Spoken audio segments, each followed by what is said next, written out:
यहाँ से स्टार्ट करेंगे। यूपीपीसीएस का यहाँ पर टेस्ट है, ठीक है, प्रीलिम्स का। ये यहाँ पर जीएस वर्ल्ड करेगा और यहाँ पर टेस्ट नंबर ये दूसरा है। टेस्ट नंबर पहला पार्ट 1 और पार्ट 2 के माध्यम से हम लोगों ने यहाँ पर कवर किया था, और टेस्ट नंबर दूसरा देखेंगे और स्टार्ट करते हैं टेस्ट नंबर 2। यहाँ से कवर करेंगे यहाँ पर हम लोग पार्ट 1 पार्ट 2 में इसको भी यहाँ पर, ठीक है। तो और यहाँ पर टेस्ट है मॉडर्न हिस्ट्री का, आधुनिक भारत का इतिहास। आते हैं क्वेश्चन नंबर 1 से, देखते हैं यहाँ पे क्वेश्चन को।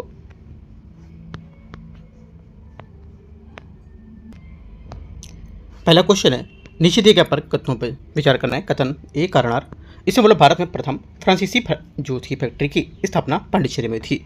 पहली बात क्या होगी? पहली बात यहाँ से इसका करेक्ट है, ठीक है, क्योंकि भारत में प्रथम फ्रांसीसी फैक्ट्री पांडिचेरी में स्थापित हुई थी। और सेकेंड बात बोले कारण उसका फ्रांसीसी इंडिया कंपनी की स्थापना 1664 में की गई थी। ये बात भी करेक्ट है, क्योंकि यहाँ पर ये भी बात भी सही होगी, है ना। और परंतु यहाँ पर कंपनी की स्थापना और फैक्ट्री की स्थापना के बीच प्रत्यक्ष कारण और कार्य संबंध नहीं, हमें मैच नहीं कर रहे हैं, तो यहाँ से क्या होगा? दोनों व्याख्या नहीं करेंगे, क्योंकि यहाँ पर बात कर रहा है फ्रांसीसी फैक्ट्री की स्थापित करना और यहाँ पर फ्रांसीसी ईस्ट इंडिया कंपनी की बात करने लगा है, ठीक है। तो व्याख्या नहीं कर रहे, लेकिन बातें दोनों करेक्ट हैं। पहले का बी से होगा। क्वेश्चन 2 है, सूची 2 को मैच करना घटना और यहाँ पर इसका वर्ष क्या होगा, ठीक है। देखते हैं इसको। पहला, इसमें फ्रांसीसी इंडिया कंपनी 1664 करेक्ट होगा, और अंग्रेजी इंडिया कंपनी 1600, ये बात भी करेक्ट है।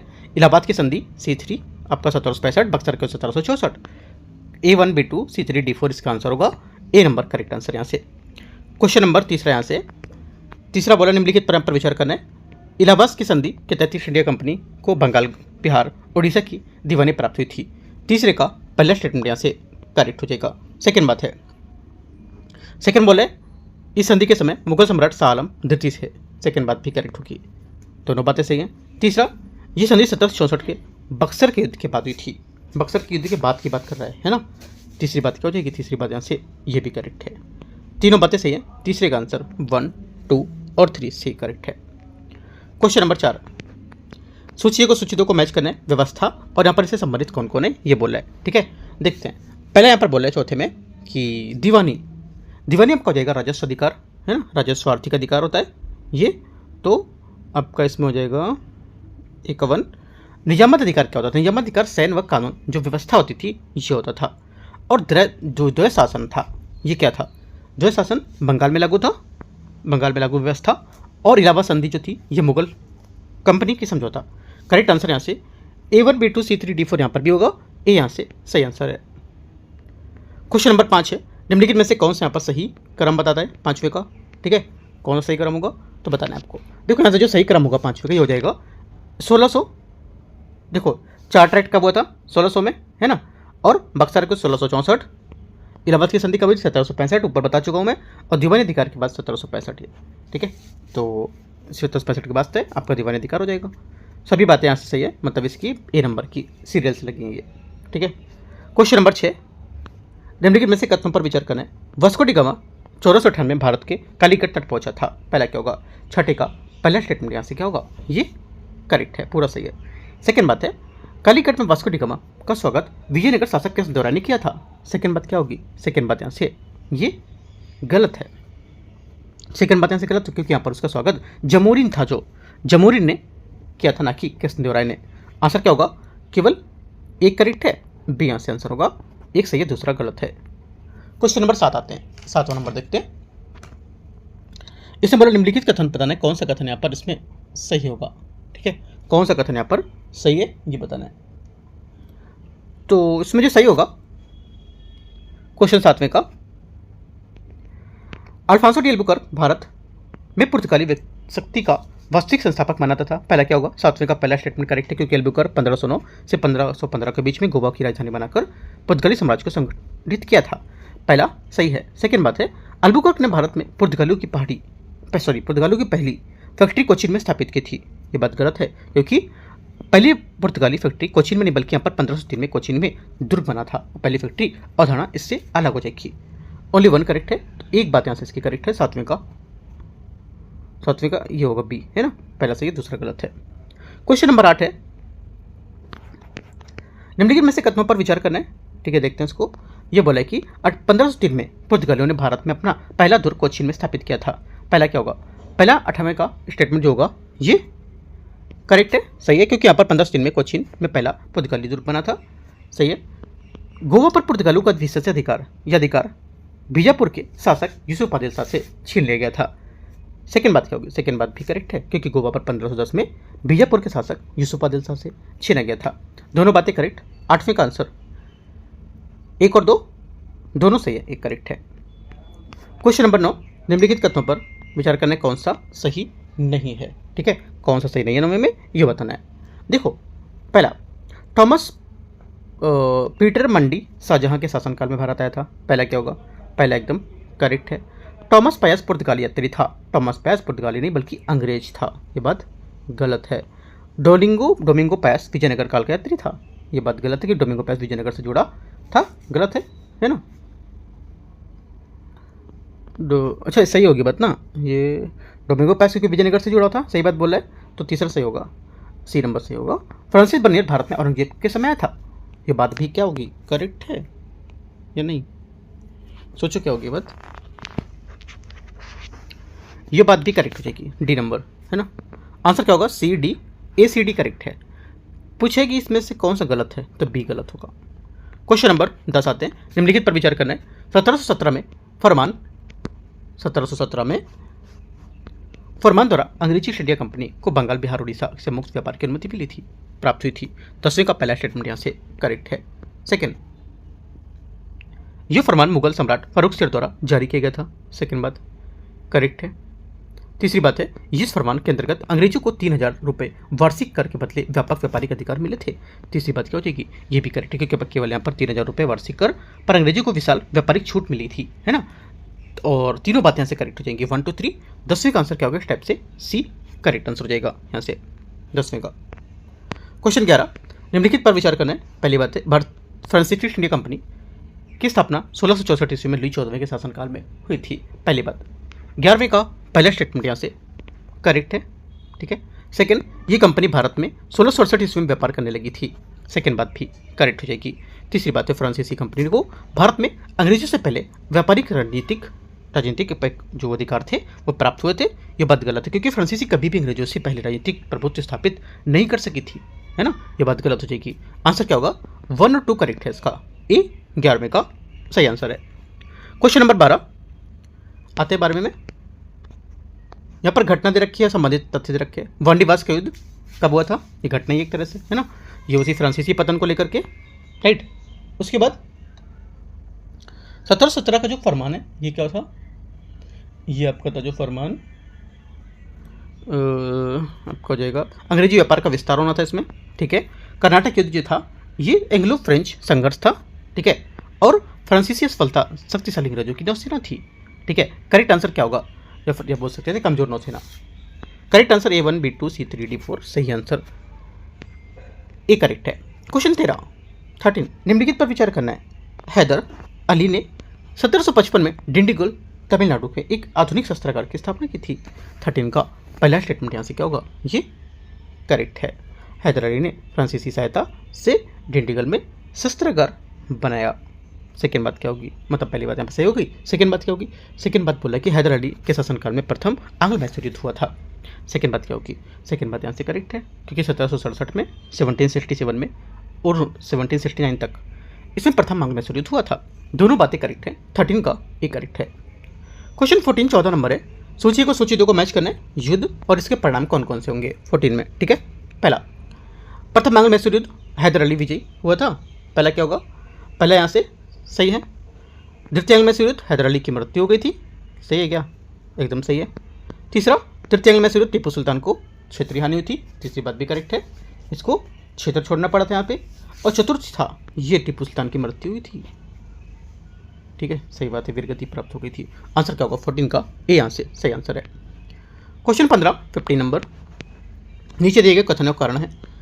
टीपू सुल्तान ने फ्रांस, तुर्की और फारस के राजनीतिक संबंध स्थापित किए थे। 15 का पहला स्टेटमेंट यहाँ से क्या होगा? करेक्ट है ना। पहली बात यहाँ से सही है, क्योंकि यहाँ पर टीपू सुल्तान ने फ्रांस, तुर्की और फारस के राजनीतिक संबंध स्थापित किए थे। सेकेंड बात है, वह भारत में अंग्रेजी शक्ति को रोकने के लिए अंतर्राष्ट्रीय समर्थन चाहता था। सेकेंड बात क्या होगी? सेकेंड बात आपका यहाँ से ये भी करेक्ट है, क्योंकि अंग्रेजों को रोकना उसका मुख्य उद्देश्य था, ठीक है। दोनों बातें करेक्ट है। आंसर क्या होगा? ये यहाँ से सही आंसर व्याख्या करता है। क्वेश्चन 16 निम्नलिखित पर विचार करना है। प्लासी के युद्ध के बाद अंग्रेजों ने बंगाल में नवाब का पद बनाए रखा था। 16 का पहला स्टेटमेंट यहाँ से क्या होगा, करेक्ट है। सेकंड है, अंग्रेजों ने नवाब को बनाए इसलिए रखा था क्योंकि वे प्रत्यक्ष प्रशासनिक उत्तरदायित्व नहीं लेना चाहते थे। सेकंड बात क्या होगी, सेकंड पे सही होगी। तीसरा है, अंग्रेजों का मुख्य उद्देश्य बंगाल के संसाधनों को अधिकतम दोहन करना था। तीसरी बात भी करेक्ट है। 1, 2, 3 सभी स्टेटमेंट एकदम सही है, आंसर सी। क्वेश्चन 17 है, सूची को सूची 2 को मैच करते हैं व्यक्ति और इसकी भूमिका को लेकर के। ठीक है, मीर जाफर हो जाएगा कठपुतली नवाब, पहला कठपुतली नवाब। मीर कासिम सुधारक जो नवाब थे इसके, ये शाह आलम दीवानी अधिकार दीवानी देने वाला। ठीक है, आगे रॉबर्ट क्लाइव आपका हो जाएगा द्वैध शासन। करेक्ट आंसर यहाँ से क्या होगा, 17 का ए करेक्ट है, A1, B2, C3 और D4। क्वेश्चन 18 बंगाल में द्वैध शासन प्रणाली की शुरुआत किसके द्वारा की गई थी। आंसर हो जाएगा 18 का, क्या सोचो 18 का जो आंसर हो जाएगा यहाँ से क्या होगा, करेक्ट आंसर 1765 में दीवानी मिलने के बाद रॉबर्ट क्लाइव ने द्वैध शासन के अनुसार लागू किया था। ठीक है, और राजस्व अधिकार कंपनी के पास और प्रशासन नवाब के हाथ में रहा था। आंसर एक करेक्ट है, रॉबर्ट क्लाइव। ठीक है, 19 नंबर है, कथनों पर विचार करना है। रणजीत सिंह सिख राज के अंतिम शक्तिशाली शासक थे। पहली बात क्या होगी, 19 का पहला स्टेटमेंट यहाँ से करेक्ट है। सेकेंड, उसकी मृत्यु के बाद पंजाब में उत्तराधिकार संकट उत्पन्न हुआ था। सेकेंड बात क्या है, 1847 के बाद सत्ता संघर्ष हुआ था। सेकेंड बात भी करेक्ट हो जाएगी। तीसरा, रणजीत सिंह के शासन में अंग्रेजी को सतलुज नदी पर हस्तक्षेप अनुमति नहीं थी।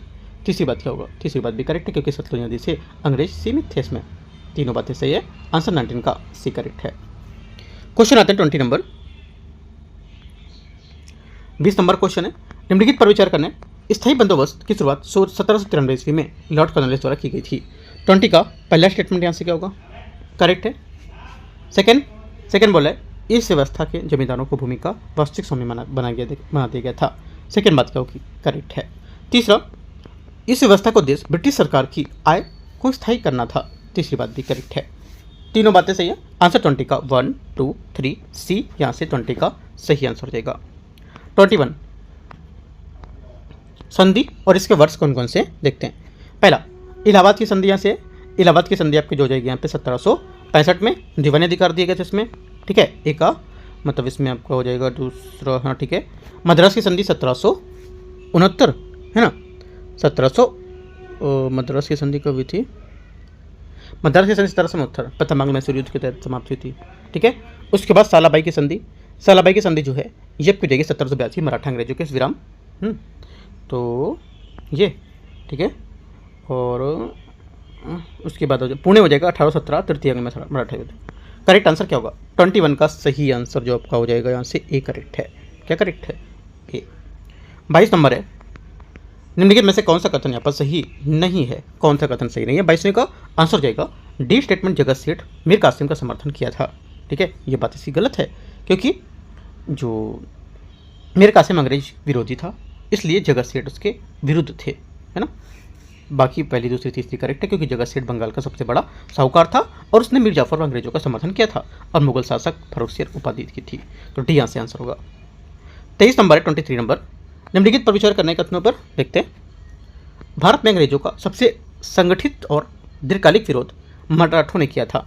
23 का पहला स्टेटमेंट यहाँ से करेक्ट है। सेकेंड बात है, तृतीय मराठा युद्ध के बाद पेशवाशाही समाप्त हो गई थी। सेकेंड बात भी करेक्ट है क्योंकि 1818 के बाद पेशवाशाही को समाप्त किया गया था और पेशवा बाजीराव द्वितीय को कानपुर के पास बिठूर में पेंशन दी गई थी। बिठूर अभी बहुत अच्छा एरिया है ना, अभी जैसे कि वहाँ पे जो काफ़ी जो पुराने जो चर्चित यहाँ पर स्थल हैं वो सब देखने को मिलते हैं। अभी के टाइम जाना अच्छा रहेगा, है ना, जा सकते हो। तो क्या होगा, तीसरा यहाँ से करेक्ट होगा।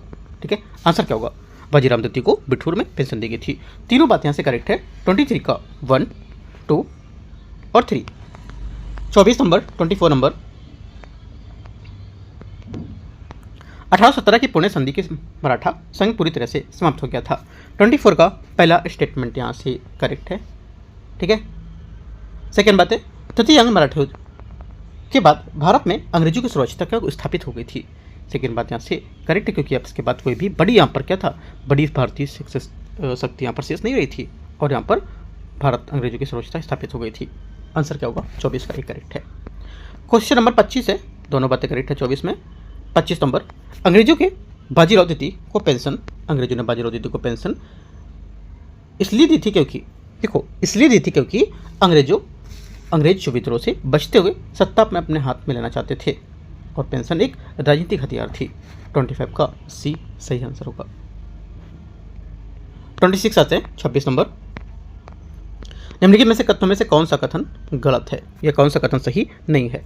देखो पहला बोला है लॉर्ड डलहौजी ने भारत में विलय की नीति को व्यवस्थित रूप से लागू किया था, एकदम करेक्ट है। सिक्किम का विलय 1848 में लॉर्ड डलहौजी के समय हुआ था, सेकेंड बात भी करेक्ट होगा। तीसरी बात है अवध का विलय 1856 में कुशासन के आधार पर हुआ था, यह बात भी करेक्ट है। चौथा, झांसी का विलय सैन्य पराजय के बाद किया गया था, यह बात गलत है क्योंकि झांसी का विलय दत्तक पुत्र को न मानने डॉक्टर नापोलियन के कारण हुआ था, ना कि युद्ध से, यह बात गलत हो जाएगी, बाकी सब सही है। 27 नंबर है, निम्नलिखित में से कौन सा कथन यहाँ पर जो होगा ये गलत है? कौन सा कथन गलत है 27 में? आंसर हो जाएगा पहला, सहायक संधि प्रणाली का संबंध विलय जली से है, पहली बात क्या होगी? करेक्ट है। हैदराबाद सहायक संधि स्वीकारने वाला पहला राज्य था, सेकंड भी करेक्ट हो जाएगा। तीसरा, जिन राज्यों में सहायक संधि स्वीकार की थी वे स्वतंत्र देश विदेश नीति अपना सकते थे, ये बात गलत है कि विदेश नीति अंग्रेजों के नियंत्रण में चली गई थी, उन्हें अपना सकते थे। चौथा, सहायक संधि की ने भारतीयों को शासकों को सैन्य शक्ति समाप्त हो गई थी, चौथी बात क्या होगी? चौथी बात करेक्ट है ना? आंसर क्या होगा? आंसर पूछा गलत कौन सा था, तो सी नंबर स्टेटमेंट यहाँ से इसका गलत था। ठीक है, आगे आते क्वेश्चन 28, निम्नलिखित में से कौन सा कथन सही नहीं बताता है? 28 में कौन सा कथन सही नहीं है? तो करेक्ट आंसर हो जाएगा, देखो सिक्किम का विलय 1848 में हुआ था, सही बात है। अगला, पंजाब का विलय 1849 में हुआ था। झांसी का विलय 1853 में हुआ था, जबकि अवध का विलय 1854 में नहीं 1856 में हुआ था, ये बात गलत हो जाएगी। 28 का करेक्ट आंसर डी यहाँ से सही होगा। 29 नंबर है, निम्नलिखित पर विचार करना है, स्थायी बंदोबस्त की व्यवस्था 1793 ईस्वी में लॉर्ड कर्नवालिस द्वारा लागू की गई थी। 29 का पहला स्टेटमेंट यहाँ से क्या होगा? करेक्ट है, ठीक है, क्योंकि यहाँ पर स्थायी बंदोबस्त की शुरुआत 1793 ईस्वी में लॉर्ड कर्नवालिस ने की थी और इसके अंतर्गत जमींदारों को भूमि का स्वामी मानते हुए उन्हें स्थायी रूप से लगान जाहिर किया था। ठीक है, सेकेंड बात है, अभी मैंने बताया आपको इसको लेकर के, करेक्ट है। तीसरा, इस व्यवस्था का मुख्य उद्देश्य किसानों की स्थिति में सुधार करना था, यह बात गलत है। ठीक है, क्योंकि यहाँ पर ब्रिटिश जो सरकार का उद्देश्य था कि किसानों का कल्याण नहीं बल्कि निश्चित और स्थायी राजस्व प्राप्त करना था। वास्तव में इस व्यवस्था में किसानों की स्थिति काफ़ी बिगड़ी थी क्योंकि जमींदारों ने उनसे मनमाना जो लगान है यह कर वसूला था, है ना, इस वजह से गलत हो जाएगा। आंसर 1 2 करेक्ट है।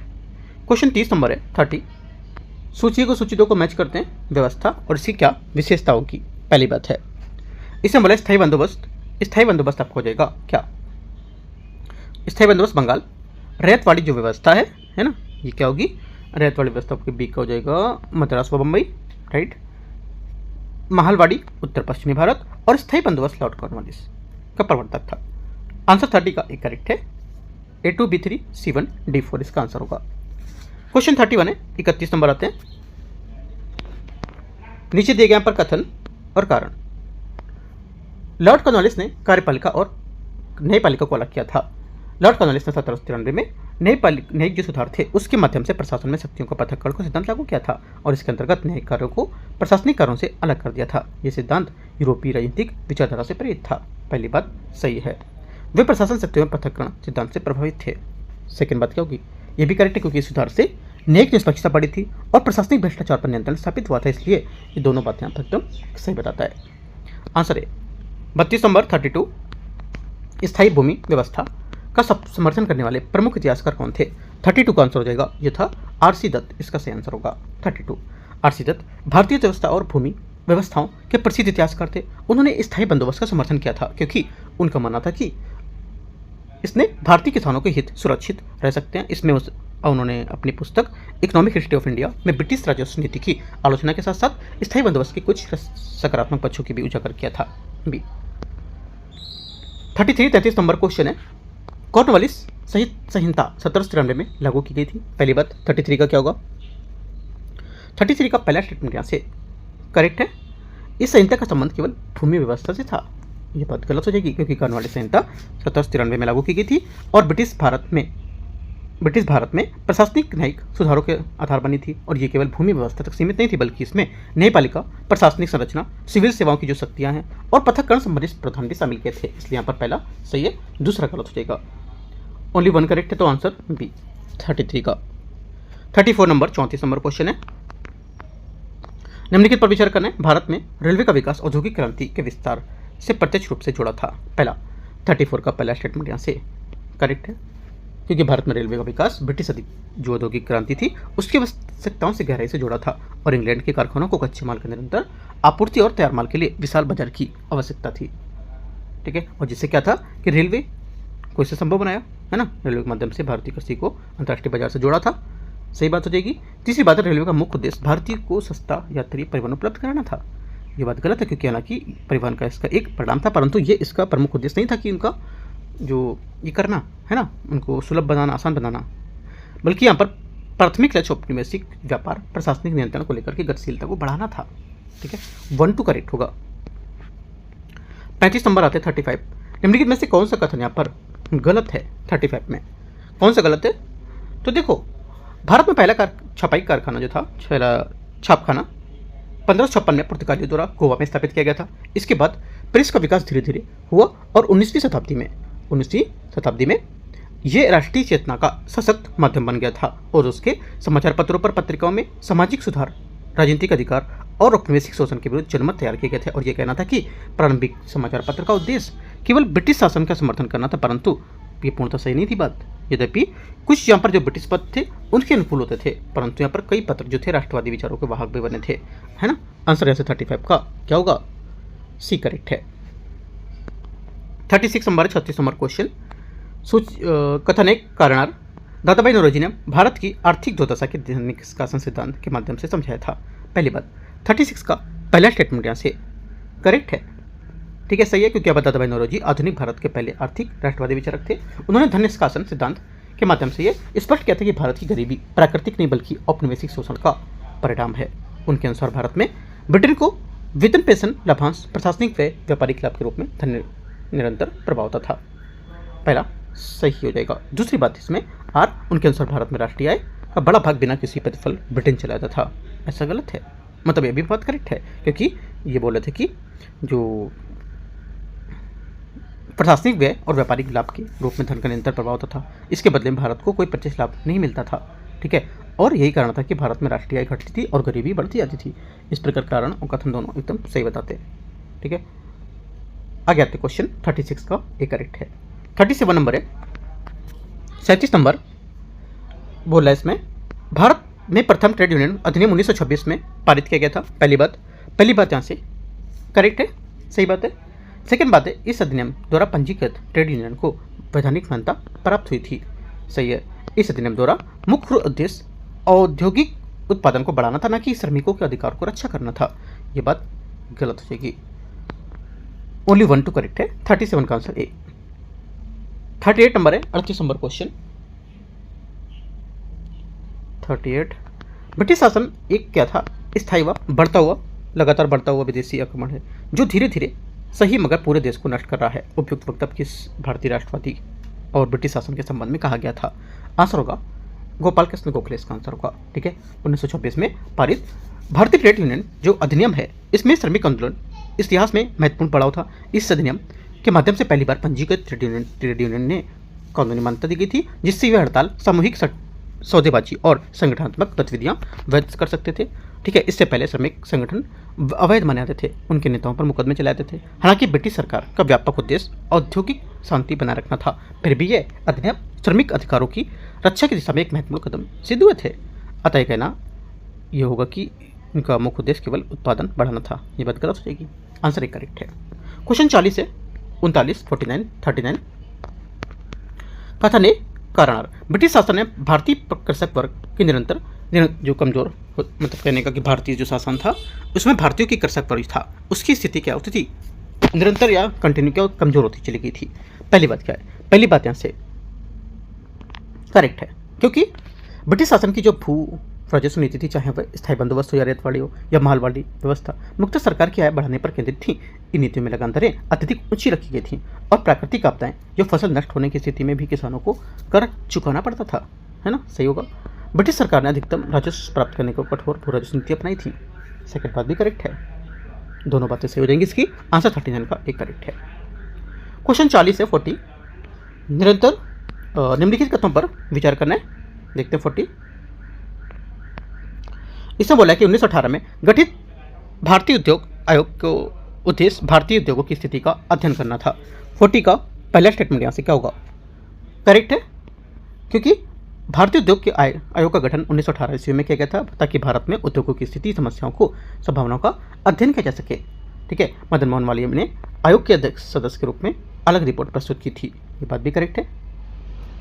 और उन्होंने भारतीय उद्योग के दैनिक स्थिति को प्रभावित होकर एक अलग रिपोर्ट बनाई थी जिसमें स्वदेशी उद्योगों को संरक्षण देने की आवश्यकता पर बल दिया गया था और आयोग की सिफारिशें औपनिवेशिक औद्योगिक नीति के पूर्णतः विरुद्ध थी, ये बात भी करेक्ट है। ये बात करेक्ट है, नहीं करेक्ट नहीं है, क्योंकि यहाँ पर जो हालांकि आयोग ने कुछ सुधारात्मक सुझाव दिए थे परंतु इसकी सिफारिश पूरी तरह से औपनिवेशिक नीति के विरुद्ध नहीं थी, गलत है ना।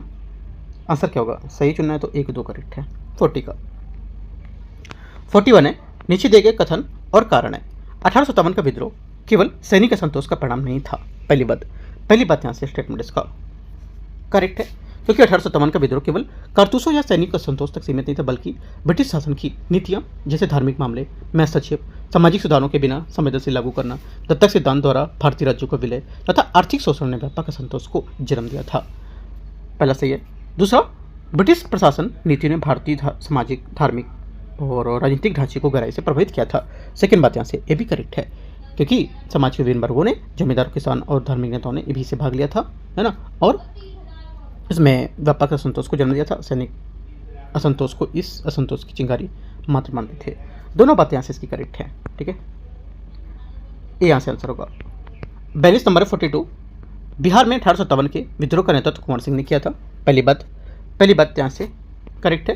कुंवर सिंह के उसकी बहादुरी और सैन्य नेतृत्व के कारण बिहार में का सिंह भी कहा जाता था, ये बात भी करेक्ट हो जाएगी, क्योंकि 1857 के विद्रोह बिहार का योगदान अत्यंत महत्वपूर्ण था। इसके नेतृत्वकर्ताओं जो थे कुंवर सिंह थे, जो जगदीशपुर के जमींदार थे और अपना वृद्धावस्था के बावजूद उन्होंने अद्भुत साहस और सैन्य कौशल को परिचय दिया था। उसकी वीरता के कारण उन्हें बिहार का सिंह कहा गया था। बिहार का विद्रोह केवल शहरी क्षेत्रों तक सीमित नहीं रहा था बल्कि ग्रामीण क्षेत्रों में भी वैसे व्यापक प्रभाव पड़ा था। किसानों को जमींदारों में इसमें सक्रिय भागीदारी देखी गई थी, है ना, केवल क्षेत्रों तक सीमित थी, बात गलत हो जाएगी। 1 2 करेक्ट है। 43 नंबर है, निम्नलिखित पर विचार करना है।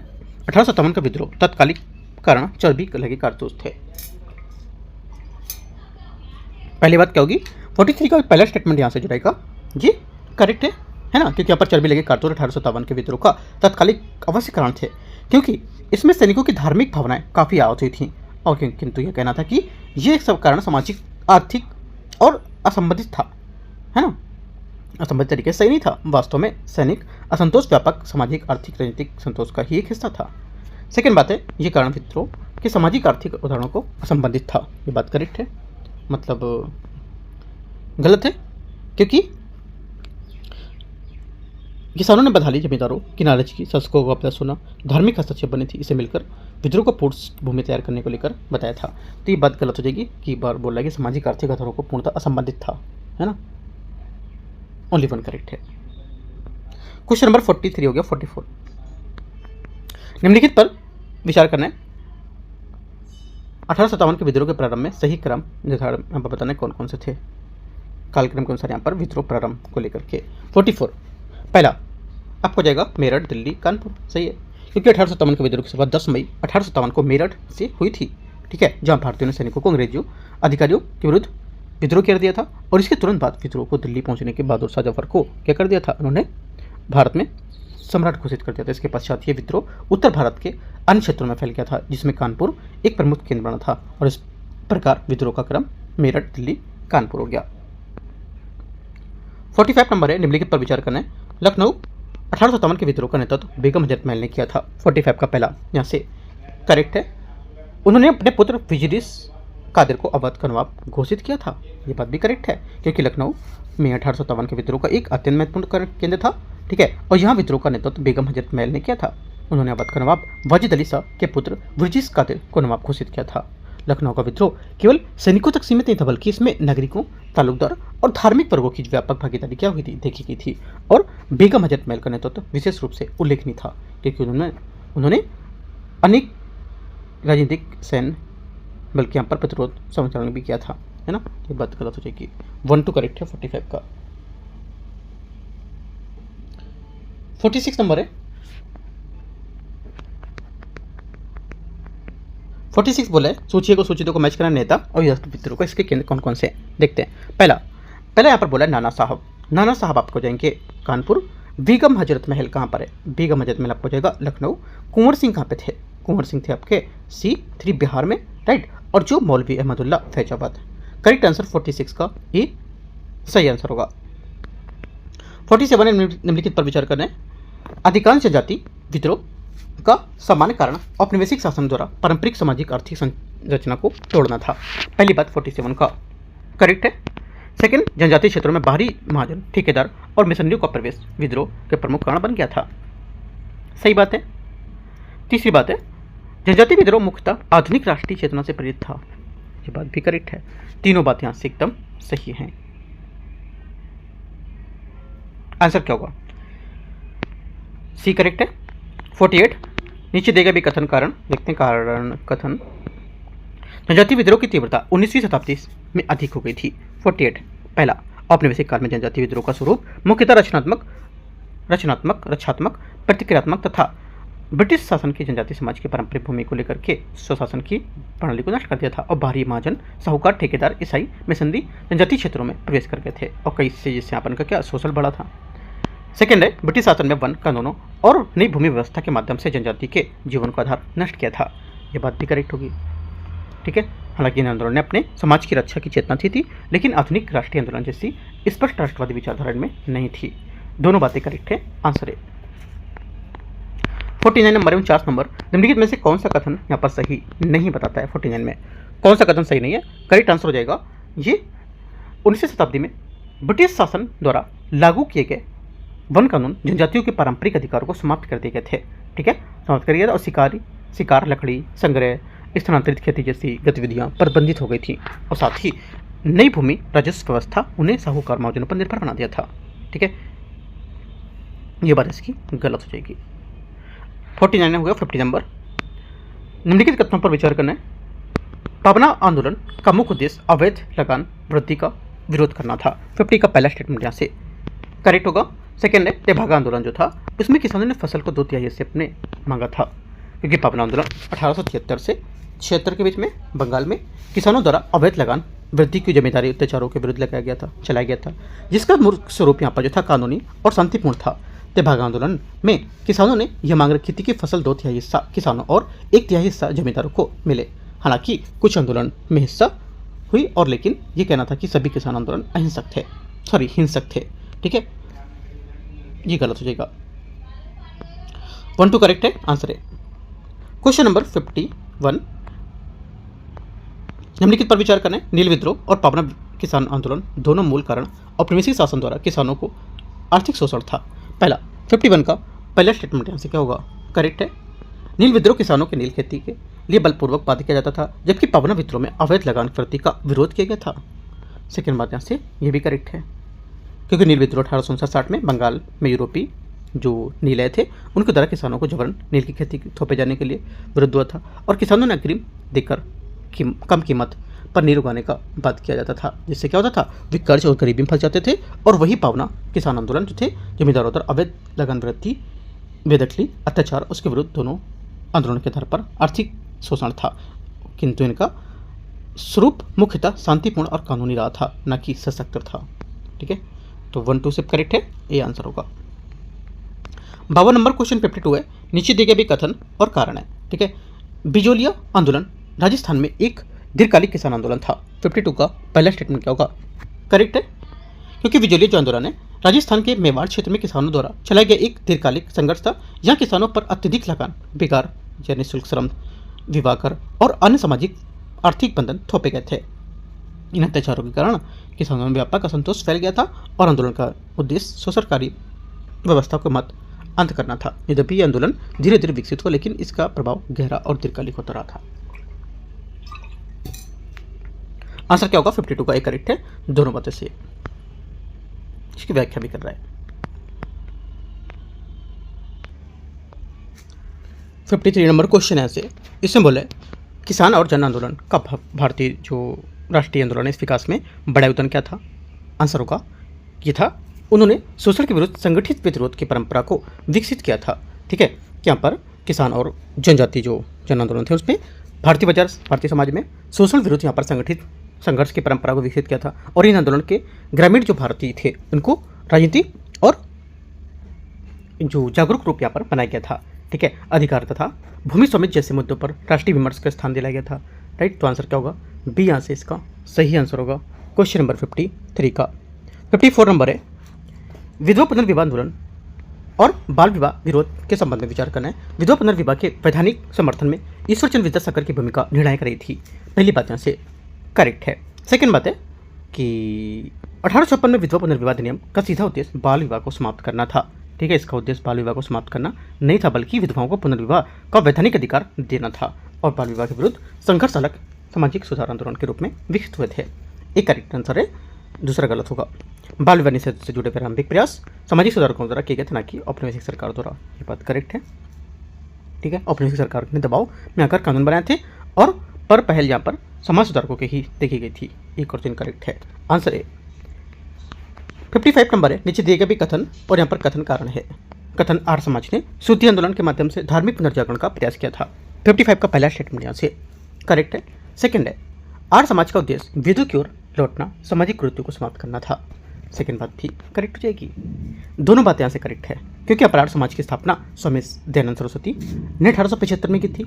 इसका मूल उद्देश्य वेदों की ओर व्यवस्था को पुनर्स्थापित करना और समाज को अंधविश्वास, जातिगत भेदभाव तथा कुरीतियों से मुक्त करना था। और शुद्धि आंदोलन इसी विचारधारा का विस्तार था, जिसके माध्यम से उन लोगों को पुनः वैदिक धर्म में लाने का प्रयास किया गया था जो अन्य धर्म में चले गए थे। यह आंदोलन धार्मिक पुनर्जागरण के साथ साथ सामाजिक आत्मसम्मान से भी जुड़ा था। ठीक है, आंसर क्या होगा? आंसर यहाँ से एक करेक्ट दोनों व्याख्या कर रहे हैं इसकी। क्वेश्चन नंबर 56 है, संगठन और इसके संस्थापक कौन कौन है। पहली बात है, ब्रह्म समाज की स्थापना राजा राममोहन राय ने 1828 में की थी, है ना। पहला क्या होगा, ये आर्य समाज। आर्य समाज क्या होगा, ये जो स्वामी दयानंद सरस्वती, ये भी बात करेक्ट हो जाएगी। तीसरा सत्यशोधक समाज, ज्योतिबा फुले, ये भी करेक्ट है। ठीक है, चौथी बात है देव समाज, ये सुधारण अग्निहोत्री। चारों बातें सही है। आंसर क्या होगा, मैच करें एक दूसरे से, A1 B2 C3 D4 correct answer है। 57 नंबर आते हैं क्वेश्चन। 57 है, निम्नलिखित में से कौन सा कथन सही नहीं बताता है। कौन सा कथन यहाँ पर सही नहीं है 57 में। करेक्ट आंसर हो जाएगा तीसरा, देव समाज ने जाति व्यवस्था को मजबूत करने का समर्थन किया था। जबकि यहाँ पर देव समाज का उद्देश्य जाति व्यवस्था को मजबूत नहीं करना था, बल्कि सामाजिक और धार्मिक सुधार लाना था। इसकी स्थापना श्री नारायण अग्निहोत्री ने की थी और ये नैतिकता, सामाजिक समानता तथा आध्यात्मिक सुधार पर बल देता था। आर्य समाज ने वैदिक परंपराओं को पुनर्जीवित किया और सत्यशोधक समाज ने शूद्रों को उत्थान पर कार्य किया था और ब्रह्म समाज ने महिला शिक्षा तथा आधुनिक विचारों पर बढ़ावा दिया था। आंसर सी करेक्ट है। क्वेश्चन नंबर 58 है, सूची को सूची 2 को मैच करना है। आंदोलन और इनका जो मुख्य उद्देश्य है वो देखते हैं। पहला है, इसमें बोले कि शुद्धि आंदोलन। शुद्धि आंदोलन क्या होगा, जब हो जाएगा धर्मांतरण का विरोध करना था। ठीक है, उसके बाद सत्यशोधक समाज जाति उन्मूलन को लेकर के, ब्रह्म समाज एकता शुरुआत को लेकर के, और देव समाज नैतिक सुधार को लेकर के। आंसर ABCD, A का 1, B का 2, C का 3, D का 4, 58 का एक करेक्ट है। क्वेश्चन 59 है, 59 नंबर, निम्नलिखित पर विचार करना है। सामाजिक सुधार आंदोलन ने राष्ट्रीय आंदोलन के लिए वैचारिक आधार तैयार किया था। पहला, सामाजिक सुधार आंदोलन ने मुख्य उद्देश्य समाज की कुरीतियों से मुक्त करना और चेतना विकसित करना था। उन्होंने तर्कशीलता, समानता और आत्मसम्मान का प्रसार किया था, जिसने राष्ट्रीय आंदोलन के लिए वैचारिक आधार तैयार किया था। पहला यहाँ से करेक्ट हो जाएगा। सेकेंड बात है, सेकेंड बोले इन आंदोलन का प्रमुख उद्देश्य तत्काल राजनीतिक स्वतंत्रता प्राप्त करना था। सेकेंड बात क्या होगी, सेकेंड बात गलत है, क्योंकि जो उन्होंने तर्कशीलता, समानता और आत्मसम्मान का प्रसार किया था, जिसने अपने राष्ट्रीय आंदोलन के लिए वैचारिक आधार तैयार किया था। हालांकि इन आंदोलन का लक्ष्य सीधे तौर पर राजनीतिक स्वतंत्रता नहीं था, बल्कि राजनीतिक स्वतंत्रता का प्रश्न बाद में राष्ट्रीय आंदोलन के माध्यम से बना था। तो ओनली 1 करेक्ट है, एक आंसर होगा। क्वेश्चन 60 है, निम्नलिखित में से कौन सा कथन यहाँ पे गलत बता रहे हैं 60 में। यहाँ से जो गलत है 60 में ये हो जाएगा, इन आंदोलन ने जातिगत भेदभाव को और मजबूत किया था। ये बात इसकी गलत है, क्योंकि सामाजिक सुधार जो आंदोलन था इसने जातिगत भेदभाव को मजबूत नहीं किया था, बल्कि उसका विरोध किया था। उन्होंने समानता और मानवता पर बल दिया था। ब्रह्म समाज, आर्य समाज और सत्यशोधक समाज ने जाति आधारित अन्याय के विरुद्ध संघर्ष किया था। ठीक है, इस वजह से तीसरा गलत होगा। 61 नंबर है, निम्नलिखित में से कथन पर विचार करना है। कथन एक कारणार्थ। ठीक है, इंडियन एसोसिएशन भारतीय राष्ट्रीय कांग्रेस के गठन की वैचारिक पृष्ठभूमि बना था। पहला 61 का पहला स्टेटमेंट यहाँ से करेक्ट है। इंडियन एसोसिएशन की स्थापना 1876 में सूर्यनाथ बनर्जी और आनंद मोहन बोस ने की थी। इसका उद्देश्य क्षेत्रीय राजनीतिक से ऊपर उठकर अखिल भारतीय राजनीतिक चेतना विकसित करना था। पहला करेक्ट है। सेकेंड बात है, इंडियन एसोसिएशन ने प्रांतीय सीमाओं से ऊपर उठकर अखिल भारतीय राजनीतिक एवं मंच बनाने का प्रयास किया था। सेकेंड बात भी इसकी करेक्ट होगी। दोनों बातें यहाँ पर सही कह रहे हैं, है ना। आंसर क्या होगा, ये यहाँ से करेक्ट है। व्याख्या भी दोनों कर रहे हैं। 62 संगठन और इसकी स्थापना वर्ष कौन कब है, कब किए गए थे, देखते हैं। Land holders society 1838। ठीक है, सही है। ब्रिटिश इंडियन एसोसिएशन 1851, सही बात है। India association, east Indian association 1866 और अगला 1876 क्या, इंडियन एसोसिएशन। करेक्ट आंसर 62 का ए करेक्ट है। ठीक है, क्वेश्चन नंबर 63 है, निम्नलिखित तथ्यों पर विचार करना है। प्रारंभिक राजनीतिक संगठन क्षेत्रीय थे परंतु राष्ट्रीय सोच को जन्म देने में सहायक बने थे। 63 का पहला स्टेटमेंट यहाँ से करेक्ट है। इन संगठनों का उद्देश्य केवल ब्रिटिश शासन का समर्थन करना था। ये बात गलत है, क्योंकि प्रारंभिक राजनीतिक जो संगठन थे, ठीक है, ये जैसे ब्रिटिश इंडियन एसोसिएशन और इंडियन एसोसिएशन भले ही क्षेत्रीय स्तर पर स्थापित हुए थे, पर उनका दृष्टिकोण राष्ट्रीय था। उन्होंने पूरे भारत के लिए समान प्रशासन, न्याय और अधिकारों की क्या की थी, मांग की थी, राइट। और इनका कहना गलत होगा कि उनका उद्देश्य केवल ब्रिटिश शासन के समर्थन था। वास्तव में वे संवैधानिक तरीके से सुधार करना चाहते थे। अतः उनका जो पहली बात यहाँ से करेक्ट है, दूसरी बात गलत हो जाएगी। क्वेश्चन नंबर 64 है, 64 नंबर, निम्नलिखित पर विचार करें। भारतीय राष्ट्रीय कांग्रेस की स्थापना 1885 बम्बई में हुई थी। पहली बात यहाँ से करेक्ट है। ठीक है, बम्बई गोकुलदास तेजपाल संस्कृत कॉलेज में हुई थी, है ना। परंतु सेकेंड बात है, कांग्रेस ने प्रारंभिक स्वरूप पूर्णतः क्रांतिकारी सशक्त पर आधारित होता था। क्योंकि यहाँ पर देखो क्या था, कांग्रेस ने प्रारंभिक स्वरूप संवैधानिक उदारवादी और सुधारवादी था। इसके प्रारंभिक नेता याचिकाओं, प्रस्ताव और संवैधानिक तरीकों से सुधार की मांग करते थे। प्रारंभिक कांग्रेस ने न तो सशक्त संघर्ष का मार्ग अपनाया था और न ही क्रांतिकारी गतिविधियों की प्राथमिकता दी थी। इस वजह से गलत हो जाएगा। ओनली वन करेक्ट है। आंसर क्या होगा, एक। 65 आते हैं, निम्नलिखित पर विचार करना। सूची 1 को सूची 2 अभिकथन और अध्यक्ष इसके है। ठीक है, देखते हैं 65 को।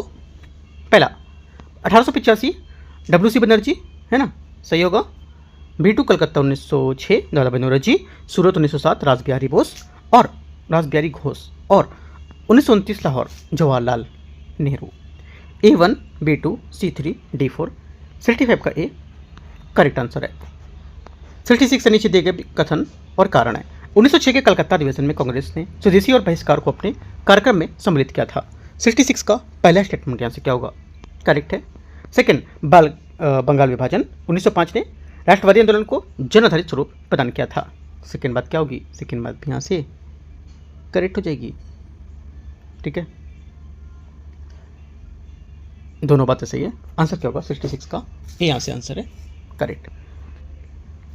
67 नंबर है, निम्नलिखित में से कथनों पर कौन सा कथन यहाँ से गलत बता रहा है। 67 में गलत कथन कौन सा है। गलत कथन है कि देखो गोपाल कृष्ण गोखले जो है उन्हें नरमपंथी उदारवादी विचारधारा के प्रमुख नेता थे। वे संवैधानिक सुधारों, संवाद और शांतिपूर्ण तरीके से विश्वास रखते थे।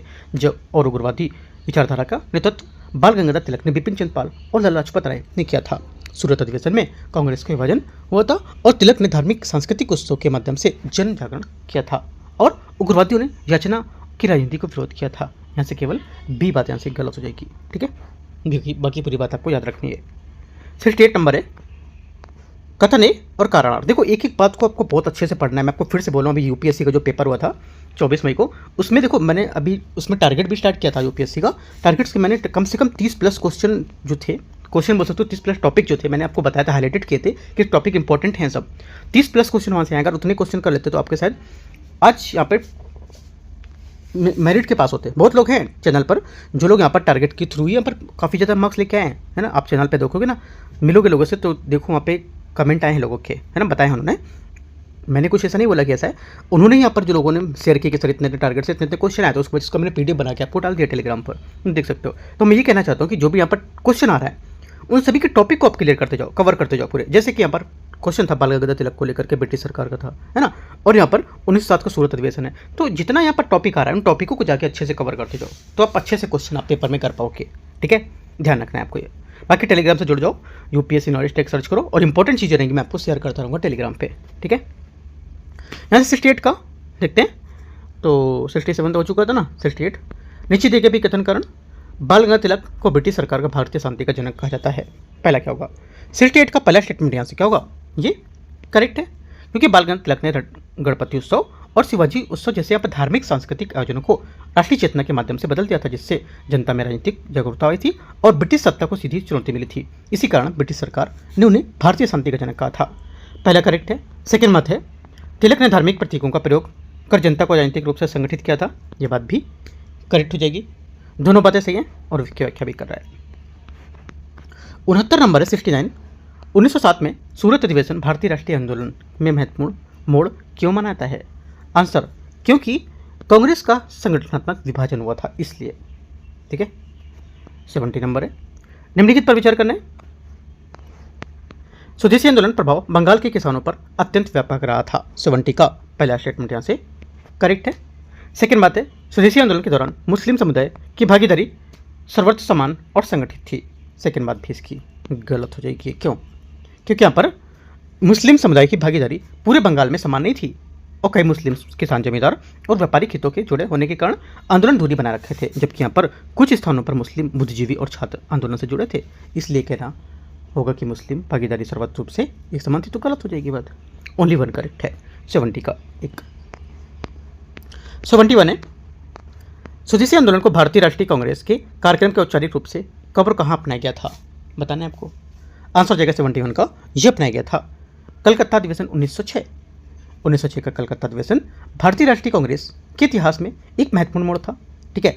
इसी अधिवेशन में कांग्रेस ने पहली बार स्वदेशी बहिष्कार, राष्ट्रीय शिक्षा के और स्वराज को अपने जो औपचारिक कार्यक्रम उसमें सम्मिलित किया था, और ये निर्णय बंगाल विभाजन 1905 के विरोध में उठे थे, व्यापक जन आंदोलन के प्रभाव स्वरूप ले लिया था, और इससे पहले कांग्रेस की राजनीतिक सुधारवादी और याचिकात्मक थी, किंतु कलकत्ता अधिवेशन के बाद आंदोलन अधिक संघर्षशील और जन आधारित हो गया था। आंसर बी करेक्ट है। क्वेश्चन 72 72 नीचे दिए गए भी कथन और कारण है, कथन या कारण है। Hindustan socialist party Republican association HSRA का गठन भारतीय क्रांतिकारी आंदोलन को सामाजिक वैचारिक दिशा देने के लिए उद्देश्य किया गया था।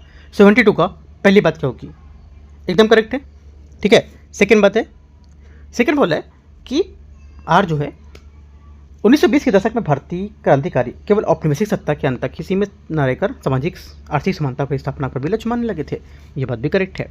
दोनों बातें एकदम सही व्याख्या भी कर रहा है इसकी। क्वेश्चन 73 है, इसमें बोले नीचे दिए गए भी कथन या कथन कारण जो है, गांधी जी ने खिलाफत असहयोग काल में मुस्लिम लीग के कुछ धार्मिक नेताओं को उनके कट्टर समर्थकों में सावधान रहने की सलाह दी थी। पहली बात क्या होगी, पहली बात यहाँ से करेक्ट है। क्यों?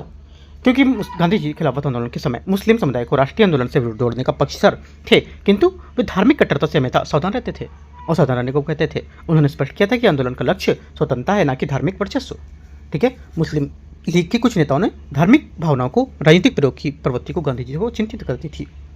सेकेंड बात है, क्योंकि गांधी जी मानते थे कि सांप्रदायिक राजनीति राष्ट्रीय आंदोलन को कमजोर कर सकती है और हिंदू मुस्लिम एकता को क्षति पहुंचा सकती है। एकदम सही बात है ना, क्योंकि यही कारण था कि उन्होंने मुस्लिम नेताओं को उनके अन्यायियों को उस उग्र धार्मिक भाषा में बचने की सलाह दी थी, ठीक है। दोनों बातें सही व्याख्या भी कर रहा है। 74 नंबर क्वेश्चन है, इसमें बोला निम्नलिखित पर विचार करना है। मुस्लिम लीग की स्थापना 1906 में ढाका में हुई थी। पहली बात क्या होगी, पहला स्टेटमेंट यहाँ से इसका करेक्ट है, क्योंकि मुस्लिम लीग का स्थापना 30 दिसंबर 1906 को ढाका में आगा खां और नवाब सलीमुल्लाह खां के प्रयासों से हुई थी, और इसका पहला उद्देश्य था कि ब्रिटिश सरकार के प्रति वफादारी बनाए रखना और मुसलमानों के राजनीतिक हितों की रक्षा करना। और प्रारंभिक चरण में लीग ने पूर्ण स्वतंत्रता की मांग नहीं की थी, बल्कि पृथक निर्वाचन मंडल और प्रशासनिक सुरक्षा जैसे मुद्दों पर जोर दिया था, और पूर्ण स्वतंत्रता पर पृथक राष्ट्र की मांग बाद के दशकों में विकसित हुई थी।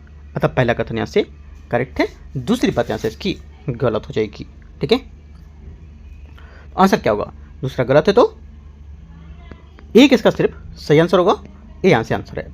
तो इस टाइप से हम लोग यहाँ पर 74 ही क्वेश्चन आज कवर करेंगे, बाकी 75 नंबर क्वेश्चन से हम लोग पार्ट 2 में कवर करेंगे। ठीक है, ये आपके माइंड में क्लियरिटी होनी चाहिए हम लोग कितने क्वेश्चन कब करें, कितने कहाँ कर रहे हैं। ठीक है, एक बात और, मैंने आपको ऊपर बताया कि जो टॉपिक आ रहे हैं उन टॉपिक को आपको जैसे क्वेश्चन आ रहे हैं, ये है ना, ये क्वेश्चन आप कर रहे हो, ये क्वेश्चन में मुस्लिम लीग की स्थापना को लेकर है, एक बात हम आपसे जाके कवर करना है। मैंने आपको एक बार यूपीएससी को लेकर भी मैंने बताया था, जैसे कि यहाँ पर सुभाष चंद्र बोस उस बार इसमें काफ़ी न्यूज़ में था, तो मैंने आप अगर यूपीएससी के लिए अपने जुड़े होंगे तो मैं वहाँ पे बताया भी था कि सुभाष चंद्र बोस इस बार काफ़ी न्यूज़ में, एक एक चीज़ जाके कवर करना है। मैंने टारगेट में भी लिखा था, आपने नहीं बोला कि मैंने बोल दिया हो, कुछ भी बोला हो आप जाके ढूंढो कहीं भी, नहीं, मैंने लिख के यहाँ पर टारगेट में बोला था कि काफ़ी इंपॉर्टेंट है, इसको आपको एक एक चीज़ जाके कवर करनी है, और यहाँ से क्वेश्चन पूछा गया है ना।